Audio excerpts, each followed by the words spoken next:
everyone, before we dive in, if you're enjoying the content so far, make sure to hit that subscribe button and give this video a thumbs up. Your support really helps the channel grow, and it means a lot to me. Now, let's get into it. In the first and only vice presidential contest, J.D. Vance wrecked Tim Walz.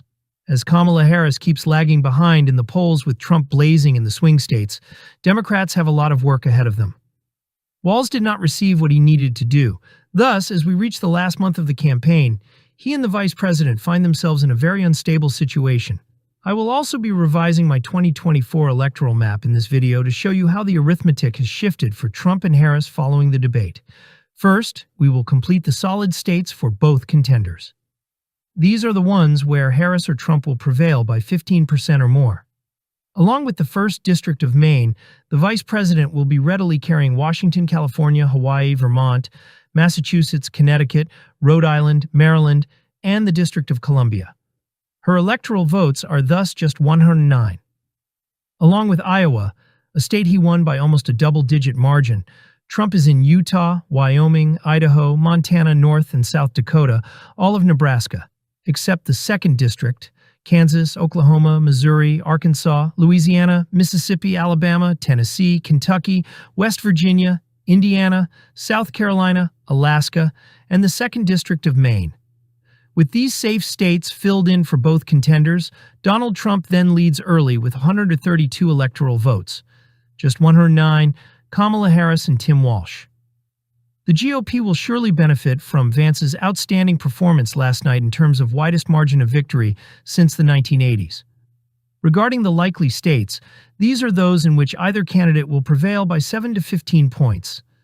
Though one applicant will still have a small advantage, they will be notably more competitive. Starting with the presumably blue states, Oregon and Illinois, 2 states that went to Joe Biden by strong margins back in 2020, stand out. Kamala Harris simply isn't going to do as well as the current president. Oregon won by 16 points, Illinois by 17. Up in the Northeast, we then have Delaware, New York, and New Jersey. Particularly in New York and New Jersey, Democrats have been rather challenged. In New York, for example, their officials have simply been beset with controversy. Andrew Cuomo resigned from his gubernatorial post first in 2022. Thereafter, Kathy Hochul lost appeal. Drama caused her first lieutenant governor to resign. And then, a few days ago, New York City Mayor Eric Adams, who is obviously a Democrat, was charged with corruption. And so indeed, this has undermined Democratic support in the Empire State. Not helping them either is Bob and Andy's in New Jersey. And so these 3 historically blue states, New York, New Jersey, and Delaware, are going to be far more competitive than they were 4 years ago. Joe Biden also won all 3 of them by 15% points or more. We now have Colorado last. Based on his almost 14-point margin in the previous contest, Biden prevailed. I'm going to treat Harris with the benefit of the uncertainty. I have her barely over 7 points winning Colorado. It thus narrowly qualifies as a likely blue state. Still, Colorado is really liberal at this time. Making too many progress there will prove somewhat challenging for Trump. He will, nevertheless, most certainly do far better than he did in 2020. Now it's time for the probably red state, where Trump is expected to prevail by 7% points or more. Ohio, a state he won in each of the past 2 elections, will start our tour. He turned it around in 2016, really. In 2012, I visited Obama 3 points ahead. Then in 2020, everyone assumed Ohio would be much more competitive based on surveys showing he would only win by 1%. Ultimately, though, Trump carried the bug-eye status by an 8-point margin. This time around, he will win it by a double-digit margin. Ohio is definitely most certainly red. Then down in Texas, we have another state that, although not having gone blue since 1976, was supposed to be quite competitive in 2020. Though that was never going to happen. Some believed Joe Biden might really bring about a Lone Star State triumph. Not exactly the best margin, Trump finally prevailed by 6 points. In 2016, he took home 9. But against Kamala Harris this November, the former president is on course to win Texas by 10% point or more. And then Florida is the final likely state shown on this map. Florida ranked among the most competitive states in the nation only 4 years ago. 2 to 3 point polls had Joe Biden leading. That came as rather unexpected since he finally lost it by that amount. 4 years later, he performed worse than Hillary Clinton, and Florida is no longer under contention today. It isn't thought of as a battlefield. It is not a swing state. Not even remotely competitive, is it? Donald Trump will prevail 7 to 10 point margin. Governor Ron DeSantis re-elected by a 20-point margin in 2022. Regarding the presidential level, the Florida race will be more competitive. With Trump at the top of the ticket, Republicans are sure to win it for a third consecutive round, though. Florida will thus be the last likely red state Trump is visiting, and thus with both the firm and probably states now occupied for both candidates, the former president leads with 219 electoral votes to Kamala Harris's 191. Now Trump just has 51 electoral votes, separating him from the presidency. There are 12 states remaining now. The most competitive states on the map, these will be the lean and tilt states. Though they are worth 128 electoral votes, less than a fourth of the Electoral College taken together, they truly have all the power. Particularly important states like Wisconsin, Pennsylvania, Arizona, and Georgia, they are the states where the election is won or plenty. She will thus win by 2 to 7 points, when I begin with the lean blue states for Harris' first state. We also start in the Northeast with New Hampshire and Maine. By midpoint of Clinton and Biden's margins from 8 and 4 years ago, she is most likely going to win these states. Hillary Clinton took New Hampshire by 0.37 in 2016. She took Maine by 2.9. Joe Biden performed just slightly better. He prevailed in New Hampshire by 7.4. Maine with a 9.1.1. Kamala Harris most likely will win both of these states by 4 to 6 points. She is most clearly favored, but these are not going to be spectacular triumphs by any means. Turning now down to New Mexico, this state has not lost a Democrat since 2004. Although Joe Biden won by a double-digit margin in 2020, Democrats really aren't likely to perform too much better in New Mexico over the next few decades. As the Hispanic vote moves to the right, they most likely will lose in less than 20 years. The only state in the nation having a majority Hispanic voting population is New Mexico. More and more, they actually are beginning to go toward Trump and the GOP. I thus keep it as a lean blue state. Unbelievably, Kamala Harris is performing far worse than Biden was in 2020 with black voters. Given that minority voters comprise a sizable portion of the Democratic coalition, her performance with them from 2016 is essentially on pace with Hillary Clinton's, which is quite troubling. Furthermore, lean blue New Mexico is not a favorable indicator for the vice president or a state Biden carried by 11 points in the previous election. And now for the lean Trump states, we have rather several of them, many of these found in the Sun Belt. I will start with Arizona, which has rapidly turned into the most conservative of the 8 swing states. Among those hot items is Virginia as well. After this point, you might even start to add Minnesota, but Arizona out of all the states left is likely going to vote to Trump by the biggest margin. In the polls, he has been simply dominating. He has guided in all 10 of the state's most recent polls taken. The betting markets place his chances in Arizona higher than those in North Carolina and Georgia. And thus Kamala Harris, who won a state in the past election, is nearly losing it this time around. With the former president on target to win by perhaps 3 to 4 points, Arizona will be lean red. Moving east, we next have North Carolina, the sole swing state Trump visited in both 2016 and 2020. 4 points 8 years ago earned him it. 4 years later, he also won the state by somewhat over 1%. For Republicans, this was a quite unexpected turn of events, since, according to most polls, they were going to lose the Tar Heels state totally.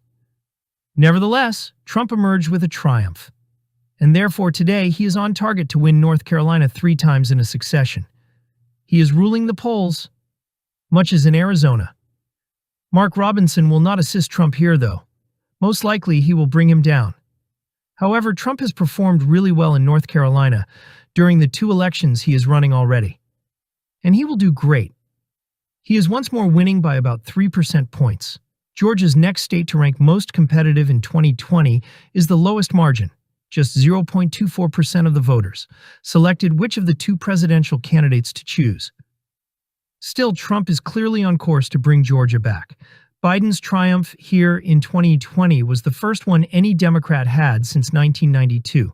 Kamala Harris is not likely to create history once more. She simply isn't performing almost as effectively as Biden did in the previous election. Trump actually took home the Peach State by 5 points in 2016. Georgia remains, therefore, a primarily red state, and hence it will resurface in the GOP column at this point. And for Trump, North Carolina, Georgia, and Arizona, 3 states, are progressively becoming into more and more dependable. Out of the remaining states, barring Nevada, he just has to win 1 more to secure the presidency, since he can essentially bank on the electoral votes of all 3 of these states. And most likely Pennsylvania is that state as well. Mostly everyone agrees that the Keystone State is the most crucial one for both sides. Should Trump secure Pennsylvania, he will be over 270. And Pennsylvania is Pennsylvania because indeed, Trump can surely win states like Wisconsin, Michigan, Nevada, maybe even Virginia. But he already will have won Pennsylvania by a bigger margin if he wins these states. Therefore, Pennsylvania is most likely the state that will get Trump over 270 electoral votes if he is to win the White House. Retaking the lead in the polling averages, he is clearly favored to recover the Keystone State. In 2016, he earned 0.72. This was a quite near margin. In 24 years, this was the first time a Republican took Pennsylvania. He then lost it just by over 1% in 2020 to Joe Biden. With Kamala Harris running far worse than Biden, and Clinton were in the polling at this point in 2020 and 2016, Pennsylvania is going to flip-flop back to the GOP today. Wisconsin would be our one last lean state. Following that wall fiasco of a debate, he will damage Harris now in Wisconsin for some time. Given that Pennsylvania is the governor of Minnesota and the 2 states have a quite long border, people assumed Pennsylvania would vote to the right of Wisconsin simply because fences would help the vice president in Wisconsin. At this moment, though, it doesn't seem as though walls are supporting Harris sufficiently. Trump's margin of victory in Wisconsin will be lean. He will carry it by rather over 2 points. Actually, Trump has performed really brilliantly in Wisconsin during the past 2 election cycles. In 2016, he prevailed with 0.76%, but then he should have lost the state by 8 points when he lost it in 2020. His loss was just 0.6.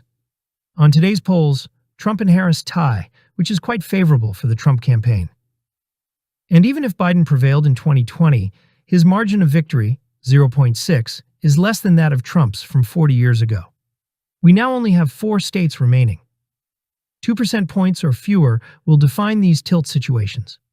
First, I will clear the 2nd district of Nebraska from the path. Its hue will be tilt blue. But then Trump can turn around and travel to Nevada. Since George Shelby Bush in 2004, no Republican has carried Nevada. Hence, this is a state he has never experienced. Nevada is turning right now, though. Hillary Clinton carried the state by 2.4% in 2016. Joe Biden won it by exactly the same percentage in 2020, rising off of Clinton's edge in practically every other state. Biden only performed worse than Clinton in 5 states. And Republicans will be running for governorship here in 2022. Another obvious indication Nevada is turning toward the GOP is that Trump has a very strong possibility of first-time Republican victory in the state this November. 20 years have seen the last state the former president will then be visiting is the Wolverine state of Michigan, which he won back in 2016 over Hillary Clinton by a 0.2% margin. He gave Biden 2.8 points. However, he is on target to reclaim it this time. Polling in Michigan 4 years ago greatly understated support for Trump. His expected loss of the state was 7 points. He lost it finally by less than 3.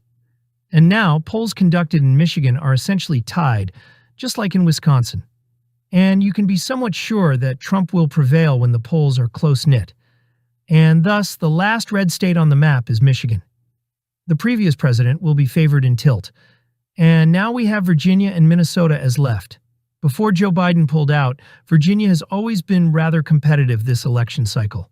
Based on the polling average, he was en route to lose the state totally.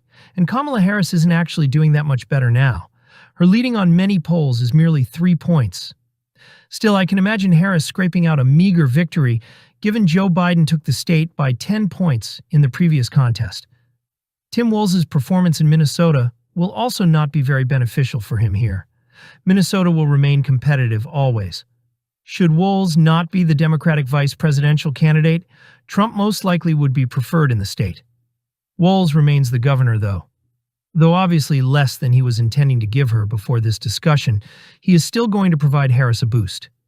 And thus Minnesota, the last state on the map, will be tilt blue. Hillary Clinton's 1.5% victory will make it equally competitive as it was in 2016. Nobody expected it to get that close.